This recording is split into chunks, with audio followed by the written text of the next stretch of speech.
Hello everyone, कैसे हो आप सब? अच्छे हो ना? गुड। तो मैं आपके लिए लेकर आई हूँ सी टैग के लिए इम्पोर्टेंट क्वेश्चन जो कि है ईवीएस और जो मैं आपको ये क्वेश्चंस कराऊंगी इनमें से डेफिनेटली कुछ ना कुछ जरूर क्वेश्चंस आएंगे जो कि इम्पोर्टेंट है।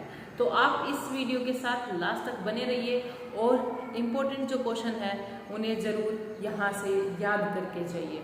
ज़्यादा मुश्किल नहीं है, आप वीडियो देखोगे और अच्छे से समझने की कोशिश करोगे तो इजीली आपको समझ में आ जाएगा।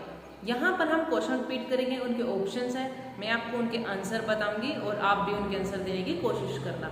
ठीक है प्यारे बच्चों, शुरू करते हैं। आइए, फर्स्ट क्वेश्चन है यहाँ पर हमारा, मगरमच्छ मुख्य रूप से शिकारियों द्वारा मारे जाते हैं। जो मगरमच्छ है वो शिकारियों द्वारा मारे जाते हैं, लेकिन किस कारण से मारे जाते हैं वो कारण है, देखिए यहाँ पर ए सींगों के लिए, बी त्वचा के लिए, सी दांतों के लिए, डी खुशबू के लिए। अगर कोई किसी जानवर को मार रहा है शिकारी तो किस लिए मार रहा है? या तो उसके दांतों के लिए या फिर उसकी खाल के लिए। ठीक है, तो इसमें उसकी त्वचा के लिए, मगरमच्छ को शिकारी क्यों मारते हैं?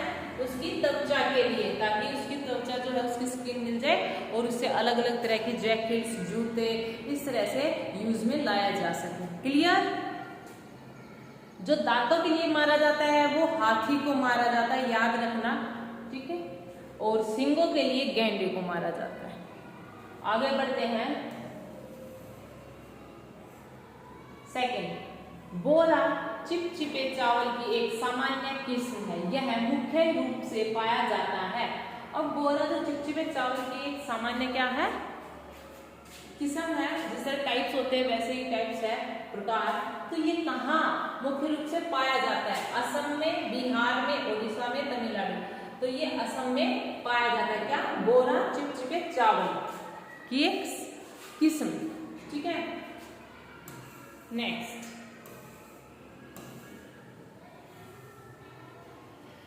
सर्दियों, अब ये देखना थर्ड क्वेश्चन, सर्दियों में दादी अक्सर निम्नलिखित के गोल से त्वचा को रूखेपन से बचाने के लिए उपयोग करती है। रूखेपन से बचाने के लिए मतलब प्रयोग में करती है।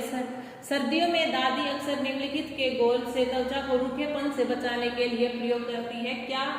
ए गुलाब जल और अश्क जल, गुलाब जल ग्लिसरीन और नींबू का रस, नींबू का रस और दूध, गुलाब जल और सिरका। तो किसका यूज करते हैं?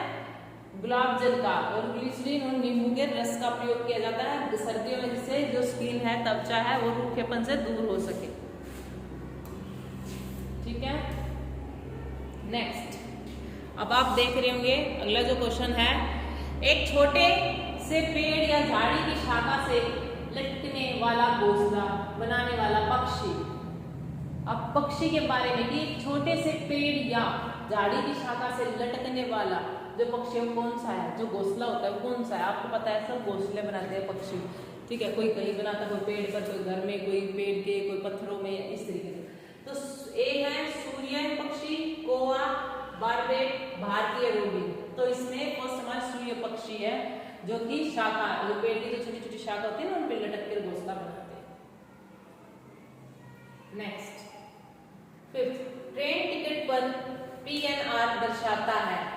जो ट्रेन टिकट होती है उसका पीएनआर दर्शाता है। क्या?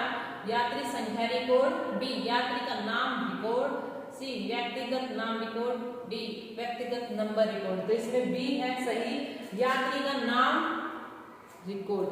ठीक है, वो दर्शाता है। क्या? ट्रेन टिकट पर पीएनआर दर्शाता है। मलयालम में माँ की बड़ी बहन को कहा जाता है। अभी जैसे हमारे यहाँ पर जो मम्मी है हमारी, उनकी बड़ी बहन को क्या कहते हैं? वो भी हम मौसी कहते हैं, लेकिन यहाँ पर बताया गया है कि मलयालम में पूछा गया कि माँ की जो बड़ी बहन है उनको क्या कहते हैं? फर्स्ट वाली अम्मा, अम्मू अम्मा, अम्मा, दीदू।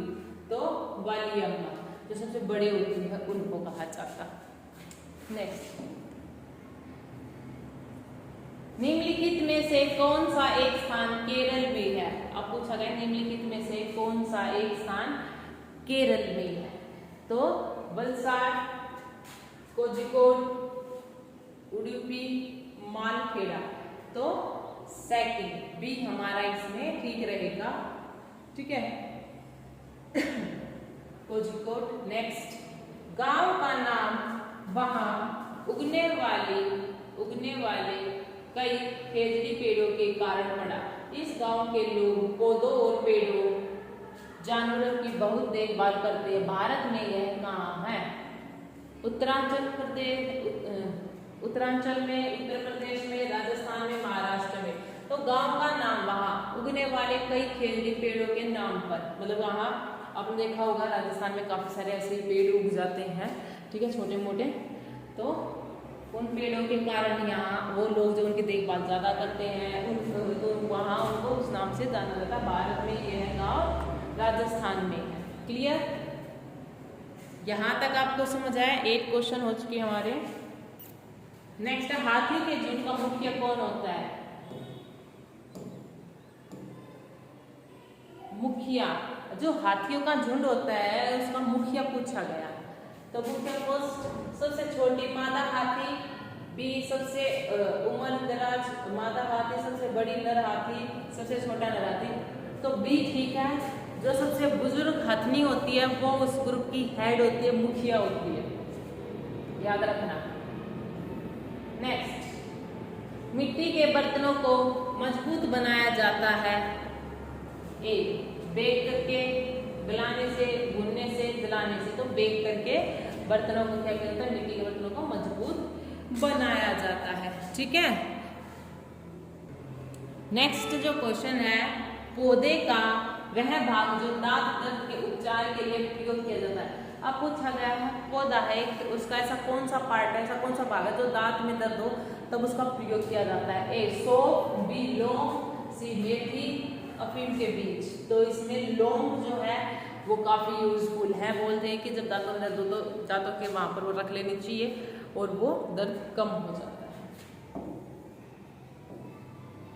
गेहूं के आटे, क्वेश्चन नंबर 12, गेहूं के आटे से चपाती बनाने का सही क्रम पहचानिए।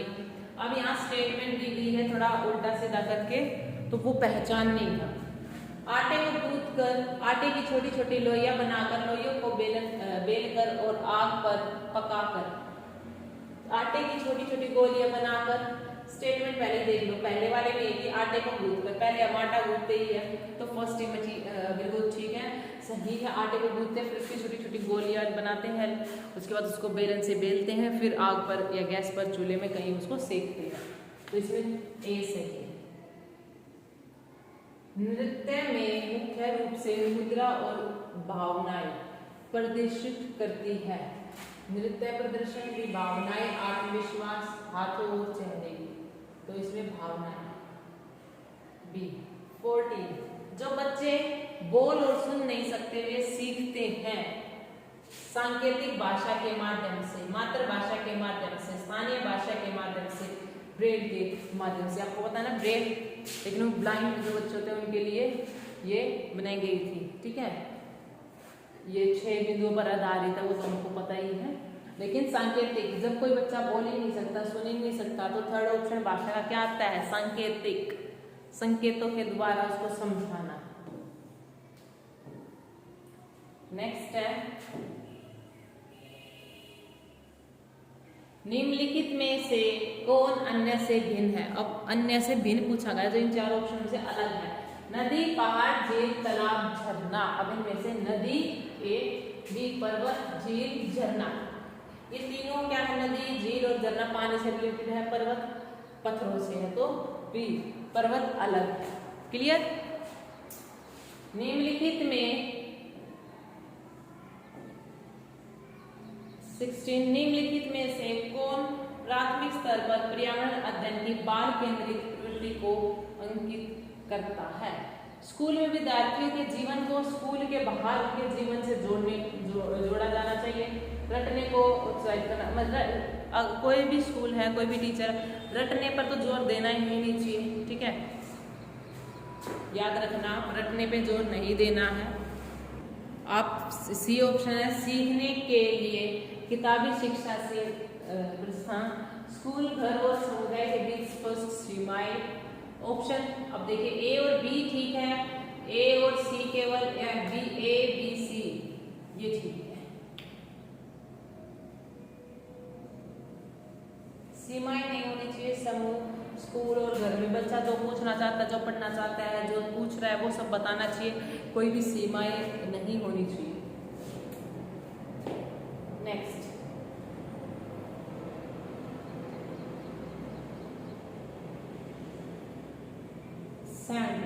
निम्नलिखित में से कौन सा प्राथमिक स्तर पर पर्यावरण,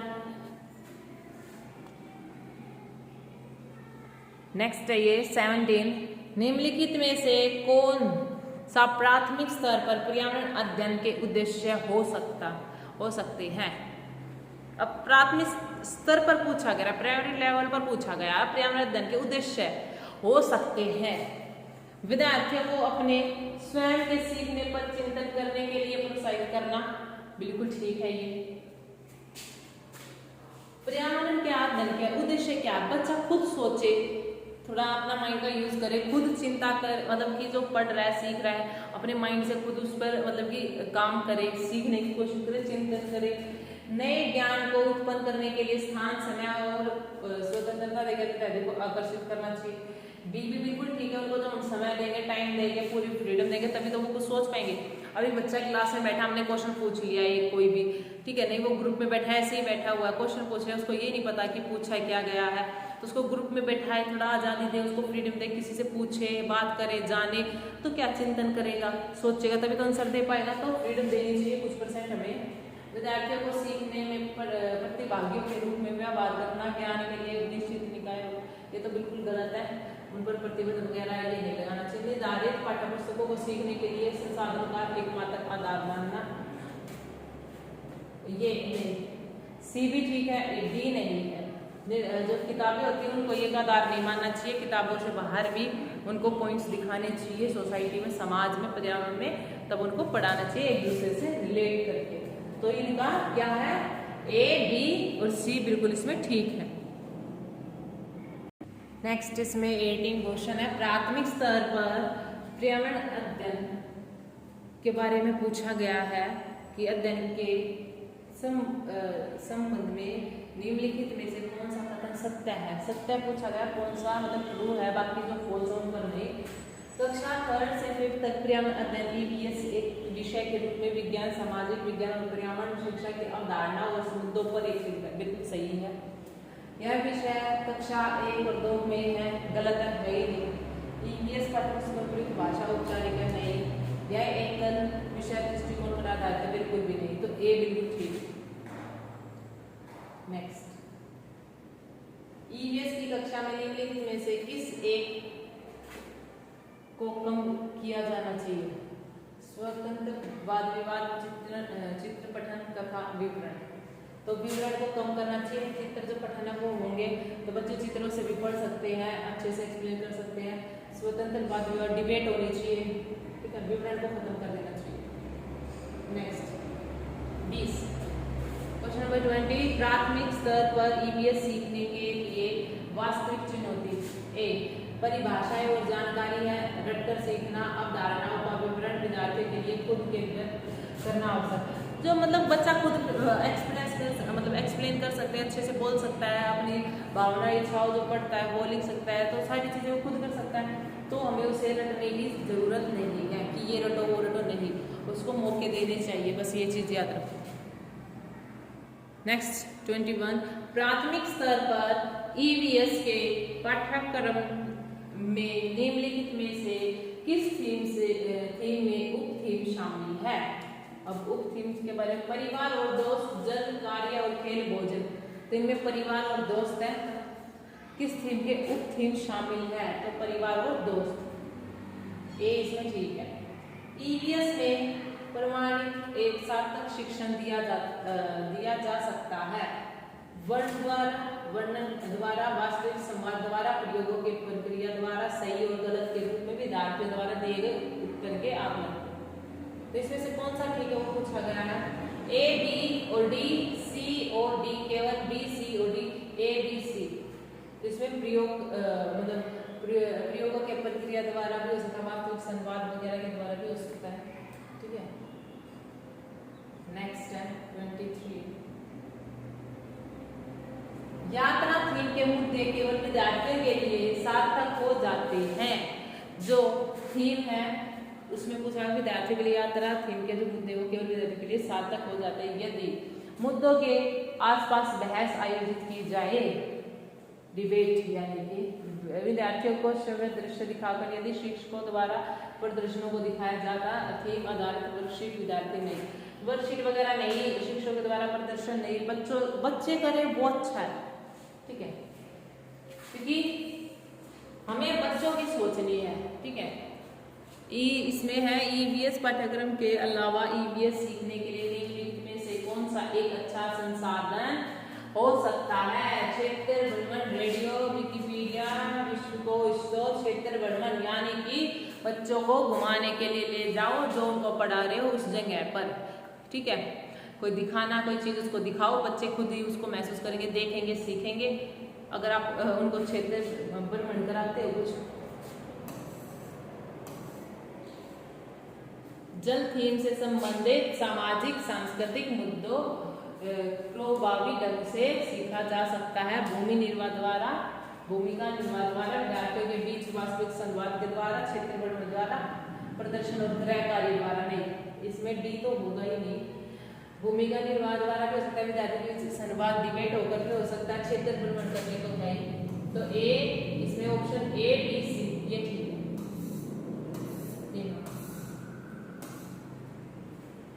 ईवीएस पाठ्य पुस्तकों में शामिल है ईवीएस सीखने के लिए वास्तविक कहानियां, कथाएं और वास्तविक घटनाएं, क्योंकि घटनाएं वे सूचना और सीखने का एक समृद्ध स्रोत है। वे विद्यार्थियों के शिक्षकों और समुदाय को प्रेरित करता है। वे हमें अनुभवों को फिर से देखने का अवसर प्रदान कर सकते हैं जिसे हम परिचित हैं। वे शिक्षकों के लिए ईवीएस के शिक्षण शास्त्र को आसान बनाते हैं। तो ऑप्शन इसमें वो बताने, तो इसमें ऑप्शन ए बी सी सही बताया गया है, डी नहीं बताया गया। ठीक है, ईवीएस के सीखने को मजबूत करने के लिए आकलन का ध्यान केंद्रित होना चाहिए। सीखने के लिए सीखने पर, सीखने के रूप में सीखने पर, अनौपचारिक सीखने पर, सीखने पर बल होना चाहिए बच्चे का, और टीचर जो अध्यापक है उनको सिखाने पर, बच्चा अच्छे से सीख सके। बस से उसको कितने भी मतलब कि ये लगा लो क्लास में एक्टिविटी करानी पड़े, बच्चों की डिबेट कराना पड़े, क्षेत्र भ्रमण कराना पड़े, बच्चों के बारे में सोचना है बस। राजा एक ईवीएस शिक्षक एक आकलन उपकरण का प्रयोग करता है जो विद्यार्थियों के लिखित से मौखिक से दृश्य तक सभी घटकों में उपलब्धि मानदंड को स्पष्ट रूप से अंकित कर रहा है। अवलोकन पत्र, उपाध्याय चेकलिस्ट, रूबिक्स, तो इसमें फर्स्ट ए। नेक्स्ट 20 ईवीएस ने आत्म आकलन के बारे में, सीखने के लिए आकलन, सीखने के बारे में सिखाना, उपलब्धियों और सीखने के परिमाण के निर्णय में सिखाना, सीखने का आकलन। तो ए बी सी इसमें ठीक है, डी इसमें गलत है। नेक्स्ट क्वेश्चन, ईवीएस का सिखाना आधारित है। ईवीएस क्या सिखाता है? सरल से जटिल के सिद्धांत पर, जटिल से सरल के सिद्धांत पर, वैश्विक और स्थानीय के सिद्धांत पर, एमोड से मूर्त के।